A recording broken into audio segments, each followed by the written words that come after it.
Welcome to a place where hearts unwind, infinite threads that gently bind, love and compassion in every line. Together we rise through space and time. Welcome back to Infinite Threads. I'm your host, Bob. There's something gentle I want to say to you today, something that doesn't get said enough, especially in a world that pressures us to change loudly and perform our growth like a show. Here it is.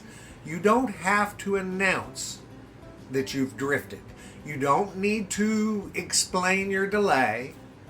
You don't owe anyone a dramatic apology or a 5-step plan. You are allowed to quietly realign, to make a small shift without spectacle, without shame. That shift is powerful, and today we're going to honor that power, because there comes a moment, not always with fireworks and not always with pain, when something inside you quietly says, this isn't quite right anymore. This isn't how I'm meant to be. This isn't what I want to stand for. And instead of spiraling into guilt or denial, you simply take a breath and you pivot. That pivot is what we're here to talk about, the courage to realign. You may have heard the word alignment a lot, spiritually, emotionally, even physically.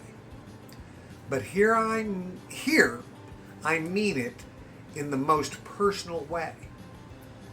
When who you are deep down matches how you show up in the world.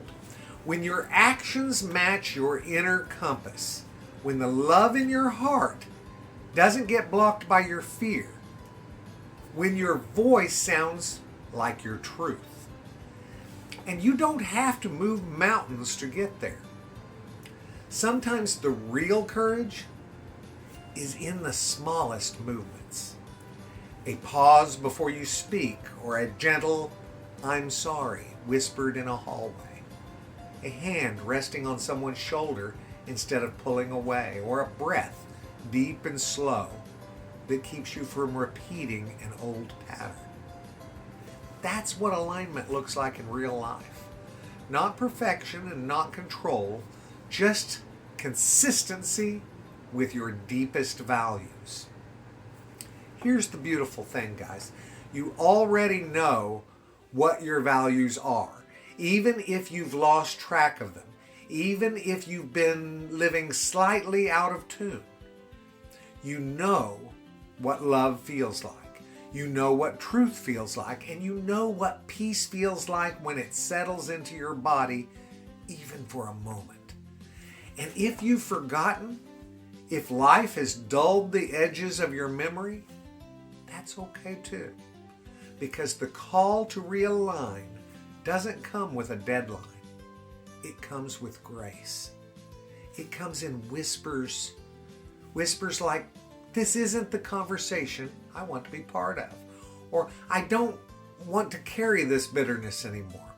I want to be softer here, more open, more kind. And every time you hear that whisper and act on it, even if it's clumsy, even if it's slow, you are stepping back into the person that you've always been. The most tender part of this is that no one may notice. Your shift may not be dramatic. It might not be praised for it. You might not even be understood. But realignment isn't about reward. It's about integrity and inner peace. It's about not having to negotiate with yourself every night before sleep. It's about looking at your own reflection and not flinching, or about standing on love again and feeling the ground return beneath your feet. You don't have to make a scene. You just have to make a choice. Even if it's the choice to begin again quietly. Maybe there's something that you're carrying that isn't yours anymore. A role, a story, a defense, a regret. Maybe it once kept you safe, but now it keeps you small. You don't have to discard it in one sweeping gesture. You can lay it down gently, with gratitude and with care. And then you take a small step, a loving one, a true one, and suddenly you're walking your values again. You're not performing love, you're practicing it. Not for approval, but because it feels like home. Today, I'm not asking you to do anything dramatic. I'm asking you to look inward and ask, where have I drifted? Where have I hardened? Where have I stopped listening to the part of me that still knows how to love? And if you hear something in response, you don't need to prove it. Just honor it. Take one small, scared, or sacred step back towards yourself, back toward the you that is gentle, brave, honest, and full of grace. You don't need a script and you don't need to be impressive. You just need to be real again. That's how the thread reconnects. That's how the healing begins, and that's how the love flows again. Guys, this is Infinite Threads. Thank you. Thank you for choosing this path with me. Until next time, may your small steps bring you home to yourself and to the love you never lost. I love you guys very, very much. And you know what I need you to do, right? Go out and pass that on, okay? Later, Gators. Bye-bye.